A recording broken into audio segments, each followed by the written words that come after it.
Hamıcı saha.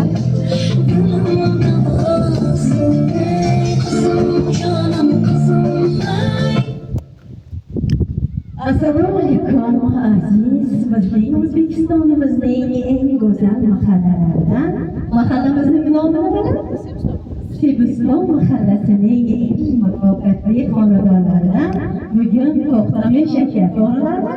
To'xtami shakamizni mana shunday chiroyli xonadonlarida go'zal shodiyona. Bu shodiyonaning sababchilari bizning eng go'zal erkatoy qizimiz, ya'ni Xo'jamurod akamiz va Mo'tabarxon opajonimizni mehrli qizlari Xulkar xonimni bugun Payg'ambarimizga ummat bo'lgan kunlari, Alloh kabarda bo'lgan shukrona kunlari, 19 bahori, ya'ni turmush o'rtog'iga atalgan, Sheralijonga atalgan va barcha jigardoshlarga atalgan